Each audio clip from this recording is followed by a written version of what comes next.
Ciao ragazzi, welcome to JSG podcast.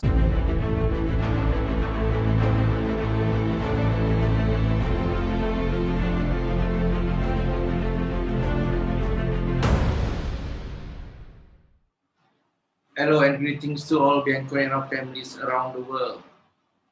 This podcast is brought to you by Juventus Club of Singapore. Every week we have a new episode, a new guest to be joining me. But before that, let me shout out to all viewers and subscribers for this channel. But before I invite you the special guest for today, do follow the Juventus Club of Singapore in social media such as Facebook, Instagram, and Twitter. So, let the show begin.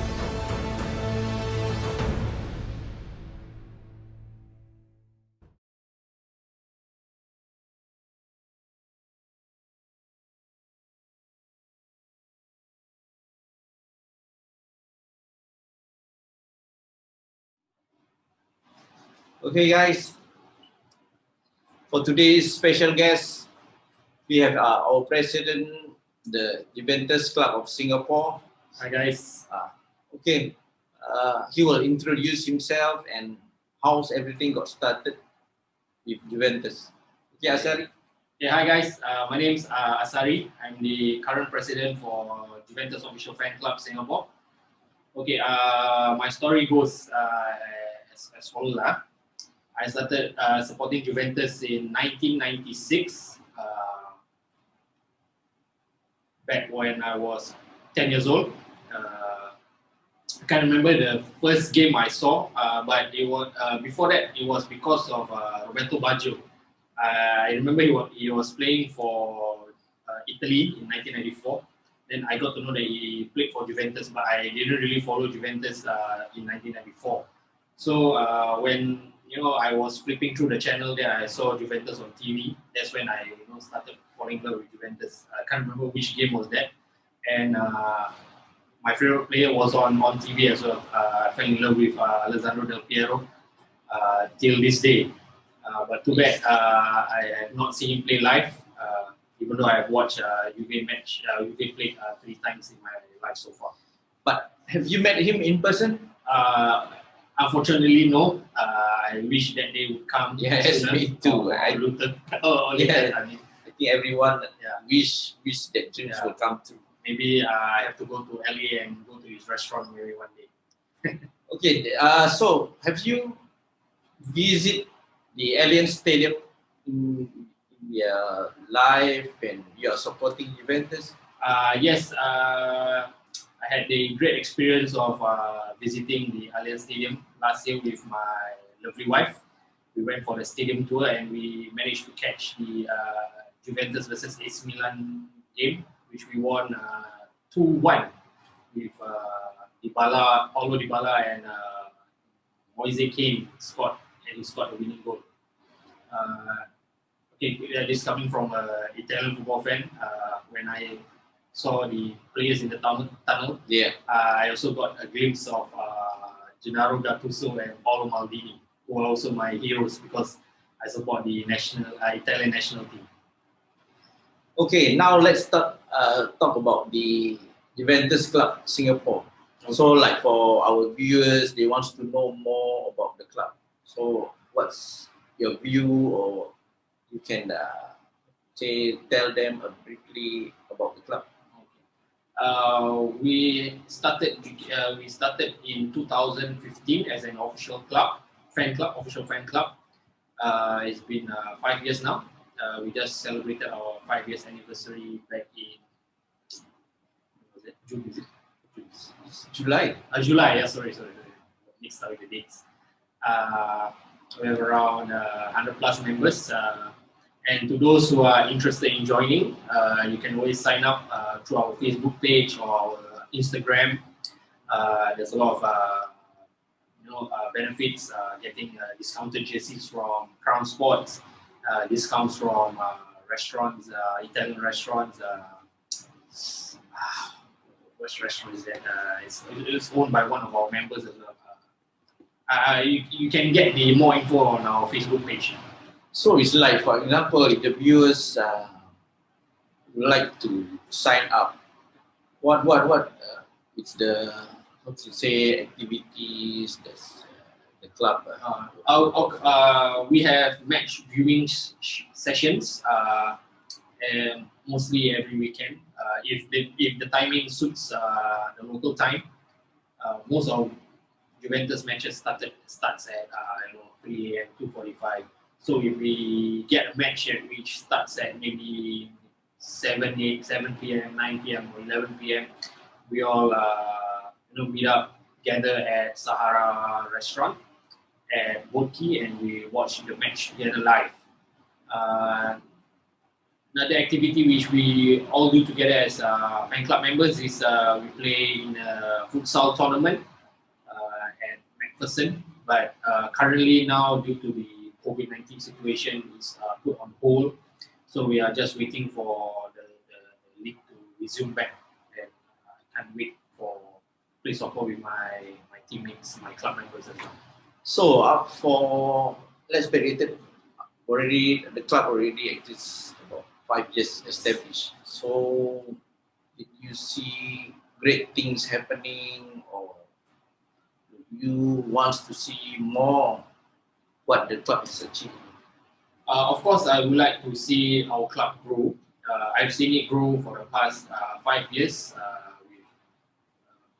don't know what was the first numbers or number of members we have, but we grew year on year. Our target is to be the number one fan club, not just for Serie A, but in Singapore, to take over Man U or Liverpool fan club. But a lot of hard work needs to be done. So as you can see, we are the minorities. Yes, the main is of course the EPL that was like Singaporean is exposed for the English football for so many years. So as for now, do you see any impact when big star players sign up with Juventus, that it's opened up for the path for a lot of fans, like Juventus fans? You can see more live match on the TV.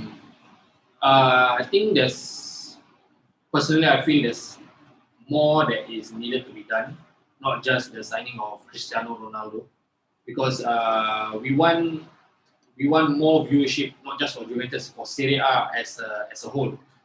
But I feel that the marketing part of exposure of Serie A in Singapore is lacking due to maybe the nature of Italian football is considered boring over this. It's known to be very defensive, so it doesn't really attract the casual viewers of football. Whereas the Premier League or even La Liga, they play fast-paced football, exciting, end-to-end stuff.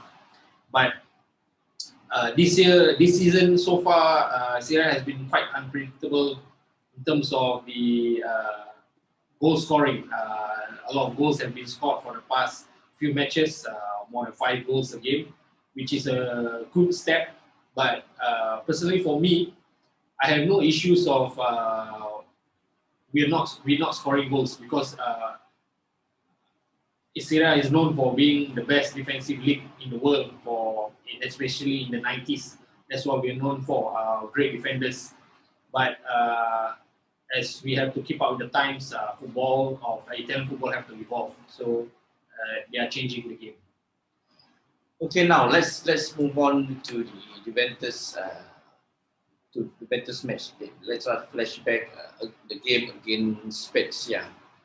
Did you see, how to say, is there any improvement after they lost the Champions League match against Barca? Formation of the players.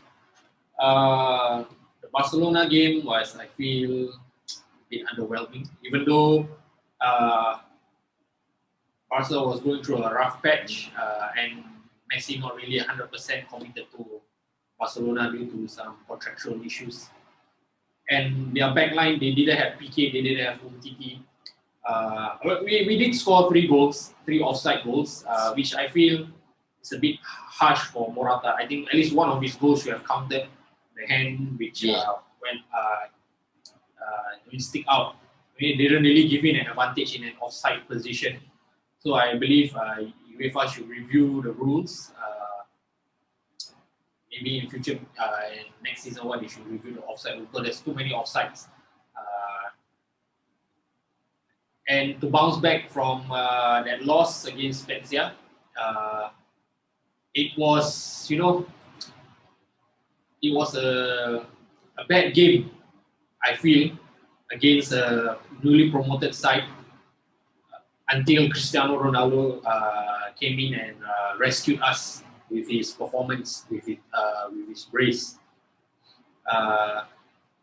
Dybala wanted to be, the main man, the playmaker, but I feel that he wasn't really following Pirlo's instructions. He was really dropping so much to the back to collect the balls, and leaving Morata quite isolated up front. I feel Dybala's trying to do too much and trying to prove himself. Yeah, I also shocked to see Morata and Mackenzie is up front. Yes. So when Mackenzie is up front, his department, there's a loophole into his department. Because Mackenzie's role is to be the box-to-box player, like what Arturo Vidal and Matuidi used to do for us. To win the balls and give them straight away to the front lines. But with Dybala dropping, so McKennie has to support Morata up front. So regarding about the Cristiano Ronaldo, you will say he won't last in Juventus for many years because his age is already above 30 plus. So are we ready to lose him and play as what we play on the first half against Spezia? Are we ready, or are we still need big players in the club? From what I saw against Spezia, I don't think we are ready to carry on life without Cristiano Ronaldo. But it's still early in the season, and we have a new coach under Pirlo. So maybe the puzzles are not in place yet. But we have the potential. Our squad is relatively quite young, with exception of maybe Chiellini, Bonucci, and Buffon. The rest are quite in their quite young. I mean, with Dybala, Morata, Mackenzie, Bentancur, Artur, Ramsey, and of course Rabiot, Kulusevski as well. Chiesa, Federico Chiesa, and number 33 was his name. I forgot. It's not. We move. Okay, we move on. There's potential, but of course we need someone to replace Ronaldo. I always hope that it could be Paulo Dybala, but he has proven me right and wrong every time. Half of the season he's brilliant, the other half of the season he's like a childish kid who sulk when he doesn't play well. He needs to man up and take control and be the leader on the team, which so far he's been very inconsistent with that. But because now, as you can see in the squad, when Chiellini is out, we don't have any leaders in the team who will guide them how to play, shout. We don't have that. Do you think Bonucci can take over Chiellini as a leader? I know some people who disagree with me, but I disagree. Okay, but he's the so-called the next best thing that we have as a role of a captain. Okay? I don't see anybody else filling up that role. He may not be the best captain, but he's He's the next best thing we have. Maybe we can have the league to be the next captain, but he's very young. But I think there's potential for him to be the next, captain of the squad. But personally, I feel for Juventus, for all their heritage history, the captain should always be a talent player. Okay, now after a comfortable win against Spezia, we move forward to the Champions League against Fenerbahce. Did we play well? We played well enough against Fernville. Fenerbahce. Yes, Fenerbahce. I don't know. Hungarian. Yes. Okay, not Fernville, huh? No. Fernville at Singapore. Okay. We didn't really put 100% performance due to, I think, the opponent wasn't really that up to standard to play in a Champions League game. As you can see, 2 of their goals were, schoolboy errors, which you can see, which you will see on a Sunday league team. Back-to-back goals. Oh my! Okay, that was really horrendous. Yeah. At a Champions League level, okay. Champions League level, you can maybe one, but if twice, that's really bad. Yes. Yeah. It's lucky that Dybala was at the right place at the right time. But I wouldn't take away anything from Juventus, because a good team, a great team, forces the opponent to make mistakes. Okay, you pressure them into making mistakes. So that's why I give credit to give credit to Juve. But in terms of intensity, 100%, I think we haven't reached there yet. Usually from what I see for the past five or 6 seasons, we usually gain momentum in mid December, January period, where we maybe after the Christmas holiday. Maybe once after they the eat Christmas more. Now it's about time. Yeah. So because what we'll see from the start, okay, it's like Juventus is inconsistent. Yes. You win a game, you draw to a low club. Yeah. Then you win the next game, you win. Then you draw again. So it's consistent because now after Spezia and Fenerbahce, the winning streak is there. Yes. Two games. Two games, you get a 6 point. Do you think that we can keep on going with the winning streak? Yes, of course. The momentum is building up. But Lazio is a good team. They are unbeaten in Europe. I think 1 game and 2 draws. And they managed to draw the second game with a relatively skeletal squad, because most of their squad was under quarantine. But Lazio now is going through another one scandal of playing their players who are COVID positive. So that's another issue. But a lot of things that when come to Juventus, a lot of scandal again. Yeah. With Napoli, scandal now with Lazio. To those who just tune in, welcome to Italian football. Scandals every season. Okay, it's nothing new, nothing surprising. Okay, so back to the Lazio game. I believe we can snatch a win. It's a away game, right? It's a away game. We have to. I think we have a full squad right now, except for maybe Alexandro and Milik, who still out injured. But Ramsey is injured 20 days after the Champions League match. That's nothing surprising as well. Yes, Ramsey is like fragile, made of glass. Yeah. Okay, that's to me, Ramsey is not first 11 for Juventus personally. He may be a good player for Arsenal, but Arsenal is not Juve standard. Okay, I would love to see a 4-3-3 formation. Personally, I would love to see a 4-3-3. But with Pirlo, he sticks with what he learned from Antonio Conte. He starts with a 3-5-2.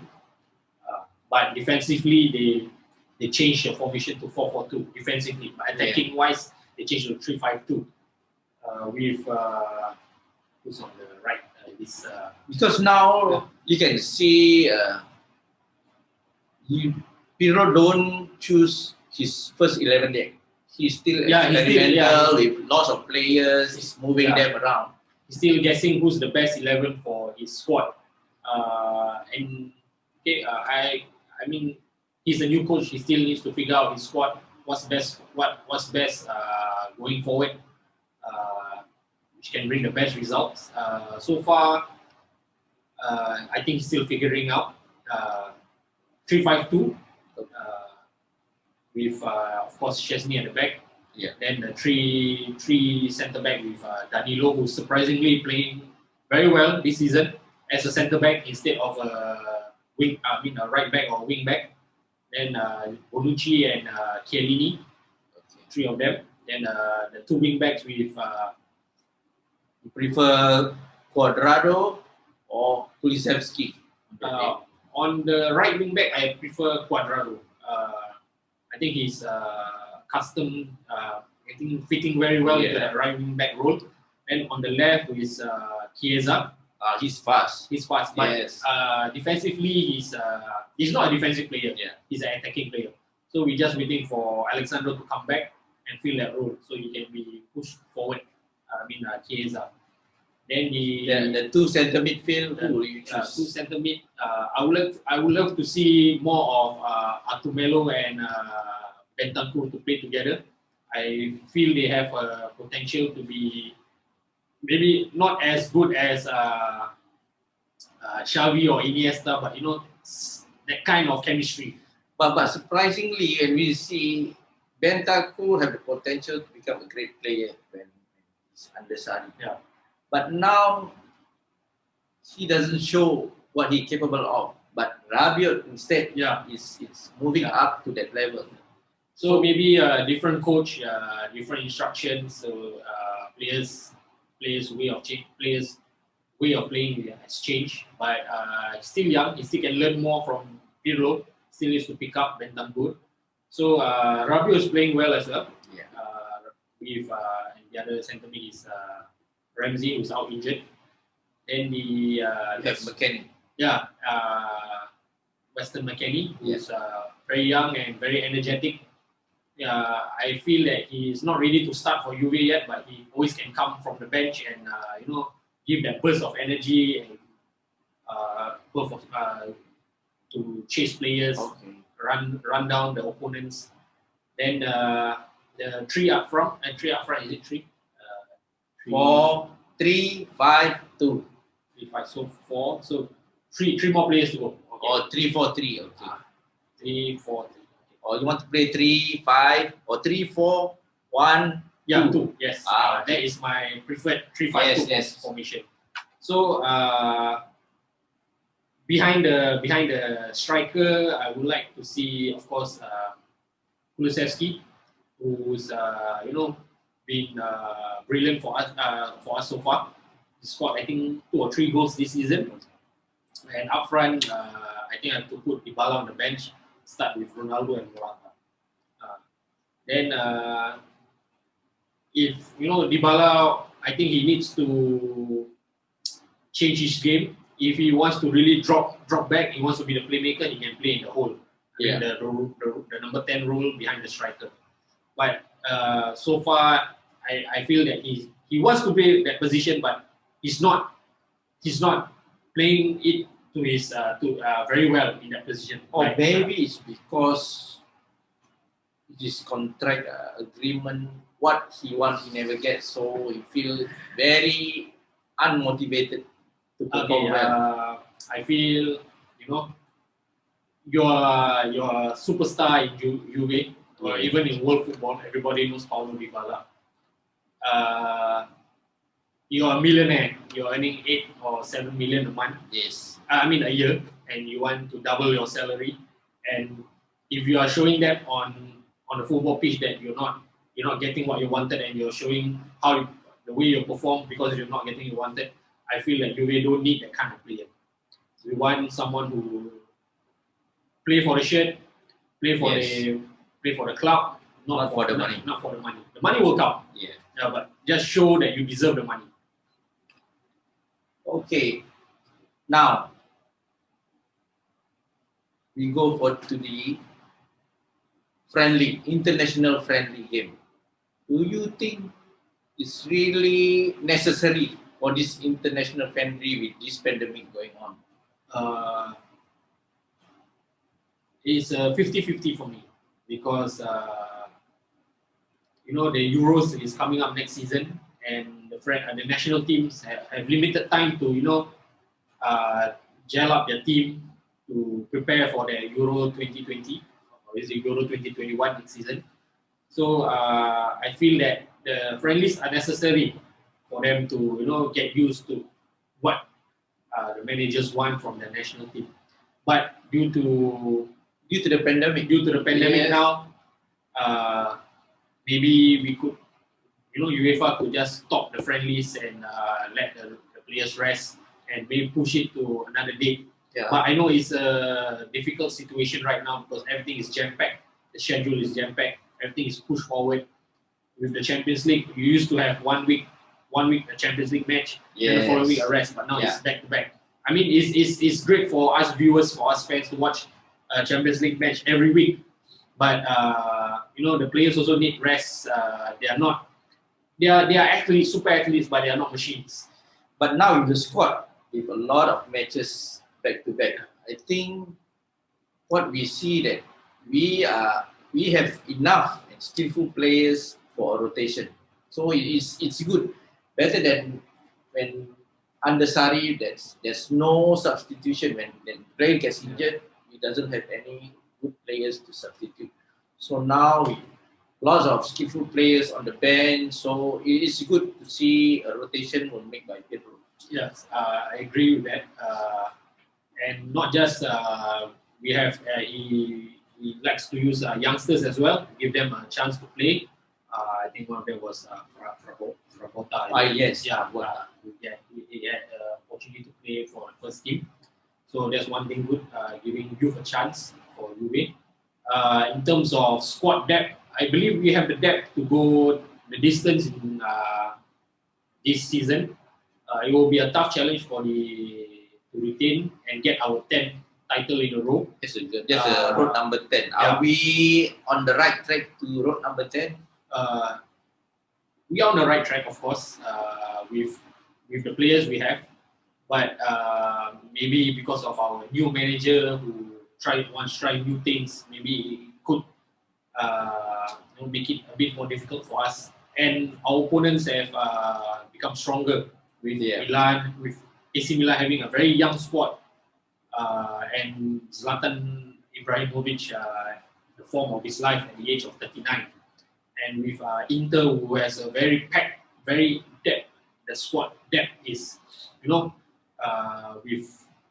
the bench, I saw a match, they had Ivan Perisic, Nainggolan, and I think 2 or 3 more well-known players. So it's going to be a very interesting season with Napoli and Roma, Atalanta, Lazio. It's exciting for this kind of season where every team will give us a run for our money. Then, as you can see now, a lot of team is very unpredictable. Yes. You are good in Serie A, but you are sucked in Champions League. Atalanta. Yeah, you can see what is happening. Does this pandemic really have affected on everything? For Atalanta, I feel that Gasperini doesn't have really a plan B. He likes his team to just play football, go forward, and that happened to them last season as well with against Man City, where they were beaten, I think 6-1 or 6-0, and it happened to again this season with Liverpool 5-0. But what the difference is, they already have 1 win and a draw, so they are in a better position to qualify from the group stage. But to be humiliated like that at home 5-0, I believe they should be more cautious with their play against Liverpool is a good team, a good squad. Not just be gung-ho and just attack. As for Lazio, they are still doing a great job, unbeaten in Europe. And in Serie A also topsy-turvy. They had a crazy game last week against Torino. When they scored in the 90th minute, 4-3 the score. Oh, that was a crazy game. As for Inter, they are on a rough patch, also a bad patch. I mean, that's good for us. They have not won in Europe yet, but they did give Real Madrid a real good fight. I watched the match. The match was going to be either way. It's either going to be a Inter win or Real win, but Real got the upper hand. So Conte still stay as Conte. Argue against the referee. Does it happen against Madrid? Or he's still crying inside his locker room? As for the Real Madrid game, he didn't have any complaints. He said that his team played well. Just that playing against Real Madrid.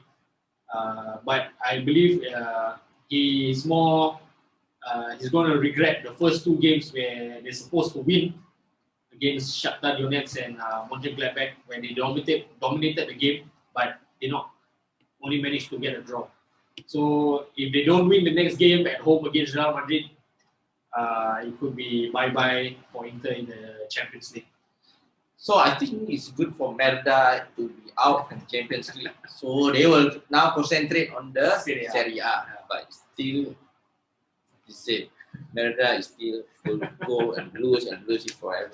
Okay, after we already summarized everything. So our next games against Lazio. What's your prediction?